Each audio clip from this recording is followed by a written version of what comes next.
Hello, എന്തൊക്കെയുണ്ട് എല്ലാവരും വിശേഷം? സുഖം തന്നെയല്ലേ? നമുക്കിന്ന് കുറച്ച് ട്യൂലിപ്പ് ഫ്ലവർ വീട്ടിൽ തന്നെ ഉണ്ടാക്കിയാലോ? അതിനു വേണ്ടി ഞാൻ കുറച്ച് ടിഷ്യൂ പേപ്പേഴ്സ് കണ്ടെടുത്തത്. ഞാനൊരു 4 ട്യൂലിപ്പ് ഫ്ലവർ ഉണ്ടാക്കാൻ വേണ്ടിയിട്ട് ഒരു 4 ടിഷ്യൂ പേപ്പർ എടുത്തിട്ടുണ്ട്. അതേപോലെ ഒരു ടിഷ്യൂ പേപ്പറിൽ നിന്ന് 4 പെറ്റൽസ് നമുക്ക് ഉണ്ടാക്കാൻ കഴിയും. 4 പെറ്റൽസാണ് ഒരു ട്യൂലിപ്പ് ഫ്ലവറിന് വേണ്ടത്. അപ്പോൾ ആദ്യം തന്നെ ടിഷ്യൂ പേപ്പർ എടുത്ത് അത് 4ആയിട്ട് കട്ടാക്കുക. പിന്നെ 4ആയി കട്ടാക്കി കഴിഞ്ഞ ഒരു ഭാഗം എടുത്തിട്ട് നമ്മളൊന്ന് ഒരറ്റം ചെറുങ്ങാനൊന്ന് ട്വിസ്റ്റ് ചെയ്തിട്ട് ആ ട്വിസ്റ്റ് ചെയ്ത ഭാഗം ഉള്ളിലോട്ടൊന്ന് മടക്കി കൊടുക്കുക. അപ്പോൾ നമുക്കൊരു തോണി എന്നല്ല, നമുക്കൊരു പെറ്റൽ ഷേപ്പിൽ കിട്ടും. എന്നിട്ട് ആ പെറ്റൽ ഷേപ്പിൽ കിട്ടിയത് ഒന്ന് നിവർത്തി കൊടുത്താൽ കുറച്ചൊരു വിടർന്ന പെറ്റൽസായിട്ട് നമുക്ക് കിട്ടും. അങ്ങനെ എല്ലാ ടിഷ്യൂ പേപ്പേഴ്സ് വെച്ചിട്ട് ഞാൻ അങ്ങനെ ഉണ്ടാക്കി കൊടുക്കുന്നുണ്ട്. പിന്നെ എനിക്ക് പറയാനുള്ളൊരു കാര്യം, നിങ്ങൾ ഇത് ടിഷ്യൂ പേപ്പറും കൊണ്ടാണ് ഉണ്ടാക്കുന്നത്. അന്ന് വെച്ചിട്ട് നിങ്ങൾ വല്ലാണ്ട് പിടിച്ച് വലിക്കരുത്. ഇപ്പോൾ വീഡിയോ കണ്ടില്ലേ, അതേപോലെ ആയിപ്പോൾ വല്ലാണ്ട് പിടിച്ച് വെച്ചാൽ ആ ടിഷ്യൂ പേപ്പർ കീറിപ്പോവും. അപ്പോൾ ചെറുങ്ങനെ ഒന്ന് വലിച്ചാൽ മതി.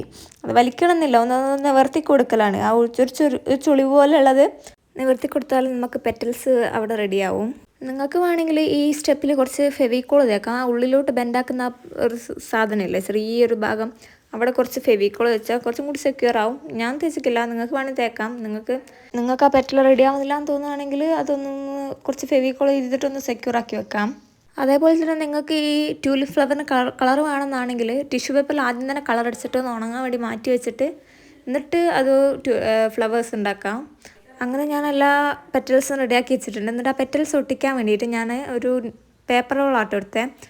പഴയൊരു ബുക്കിൽ നിന്ന് കുറച്ച് പേജ് പറിച്ചിട്ട് പേപ്പർ റോൾ ഉണ്ടാക്കിയിട്ടുണ്ട്. എന്നിട്ട് ആ പെറ്റൽസ് ഒട്ടിക്കാൻ വേണ്ടിയിട്ട് ഞാൻ ആദ്യം മുകളിൽ കുറച്ച് ടിഷ്യൂ പേപ്പർ ചുരുട്ടി ഒട്ടിച്ച് കൊടുക്കുന്നുണ്ട്. എന്നിട്ട് അതിലാണ് കേട്ടോ ഞാൻ പെറ്റൽസ് ഒട്ടിച്ചെടുക്കാൻ വന്നത്.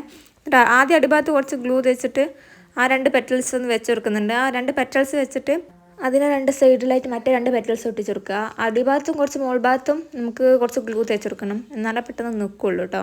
എന്നിട്ട് അധികം പിടിച്ച് അമർത്തരുത്. ഇതെന്ന് വെച്ചാൽ കുറച്ചൊരു ഒരു പൊന്തിക്കുന്ന ഒരു പെറ്റൽസ് ഇല്ലേ, അപ്പോൾ അധികം പിടിച്ച് അമർത്തി അത് ടിഷ്യൂ പേപ്പർ ചുരുങ്ങിപ്പോവും. നിങ്ങൾ പേപ്പർ വെച്ചിട്ട് ചെയ്യുന്നവരൊന്നും ചെയ്യരുത്. നെക്സ്റ്റ് അതിൻ്റെ സ്റ്റെമ്മിനും ലീഫ് ഞാൻ കുറച്ച് പേപ്പേഴ്സിൽ കട്ടാക്കി എടുക്കുന്നുണ്ട് കേട്ടോ, അതേ വീഡിയോയിൽ കാണിച്ചിട്ടില്ല. അപ്പോൾ സ്റ്റെമ്മിനും ലീഫിനും കുറച്ച് പച്ചക്കളർ അടിക്കുന്നുണ്ട്. നിങ്ങൾക്ക് വേണമെങ്കിൽ പച്ചക്കളറുള്ള കളർ പേപ്പർ വെച്ചിട്ട് ഈ സ്റ്റെമ്മും ലീഫൊക്കെ ആദ്യം തന്നെ കട്ടാക്കി എടുക്കാം. എന്നിട്ട് എല്ലാം ഒന്നും കൂടി ഒന്ന് ഒട്ടിച്ചു കൊടുക്കുന്നുണ്ട്. അപ്പോൾ നമ്മൾ ട്യൂലിപ്പ് ഫ്ലവർ ഇവിടെ റെഡിയാവും. ഞാൻ അന്ന് ഉണ്ടാക്കിയൊരു പോട്ടിലാണ് കേട്ടോ ഈ ട്യൂലിപ്പ് ഫ്ലവർ എടുത്ത് വെക്കുന്നത്.